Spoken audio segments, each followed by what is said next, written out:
Hey, what's going on, guys? Gunshed here and welcome. So obviously, clearly I'm back on the V-Strom. This is the return journey after building work completed. All is sorted. I did realise in my last video when I came to editing that I actually barely spoke in it, and the reason for that was I was just so happy to be back on a bike and enjoying it so much that I forgot to talk. So yeah, sorry it was a bit of a rather short video. Something that I touched upon in the last video, which was, you know, I really was enjoying riding my V-Strom, and I absolutely love it.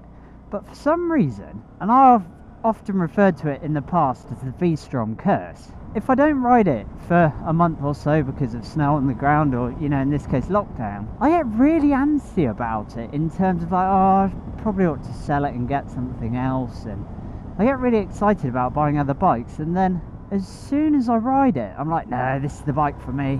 As soon as I get on it, I can't think of, you know, a better bike. Obviously, I almost sold it for the Tiger 900, which I really enjoyed, but I'm glad I didn't buy one and I kept this. Not only because of sentimental value, etc., but just because of, I love this bike. But there's actually very few bikes I've ridden where I've got back on my V-Strom and thought, oh, and I think that's actually, you know, a really good sign when you ride a bike, or rather when you own a bike, that when you climb off loads of other bikes, that you're not disappointed to get back on your own in the slightest. You're not, like, I can go ride my dad's S1000, and the whole time I'm riding it, I'm like, I'd rather be on my V-Strom, and I just do not gel with that bike at all.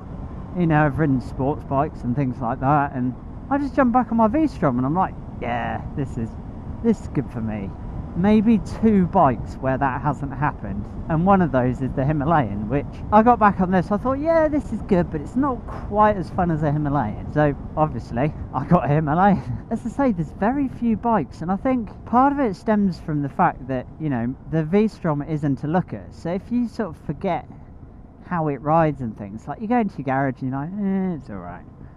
It's not an overly attractive bike. It's not something that you'll sit in your garage and stare at for hours on end. I could do that with my Kawasaki, I could do it with my Honda, I'd do it with my Himalayan.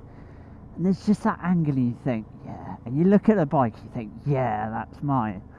The V-Strom, although the looks are grown on me, at first I thought it was a little bit ugly. The V-Strom isn't at all like that. It's a fantastic bike, but it's not sort of the type of bike that you'd have a poster on your wall of. It doesn't have sort of that dream appeal.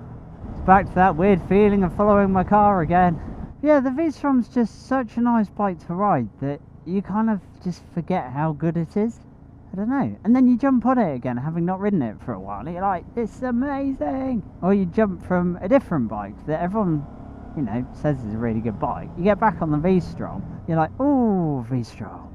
Like, I've ridden bikes that are, you know, twice the price of this, and I'd rather have this. It's just such a brilliant bike, and for some reason Suzuki makes some fantastic bikes, like really good value bikes, but no one sort of sings and dances about them. They're often excluded from sort of group tests. So like you look at, you know, group tests for middleweight adventure bikes, and there'll be Tracer 700, there'll be a Kawasaki, maybe a CB500X or a KTM 390.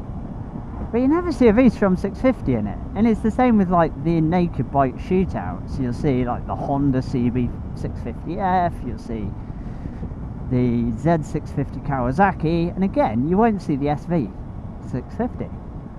And you know, it's the same in later bikes. It's their whole range. They're just, I think as a manufacturer, they're incredibly understated. They're like the unsung heroes of the biking world. Sorry, I don't mean understated. I mean, as a brand, they're incredibly underrated. I've never understood it. Why? I mean, yeah, they're not lookers.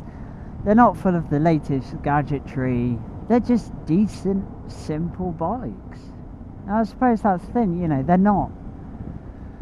I mean, the SV is alright, but I wouldn't have said there's a Suzuki that you sort of look at and go, yeah. Like, they look nice, don't get me wrong, maybe they've lost their way a bit in terms of desirability. They seem more like sort of the workhorse of the biking world than... Yeah, anyway, I hope you've enjoyed this video. Thank you ever so much for watching, and take care.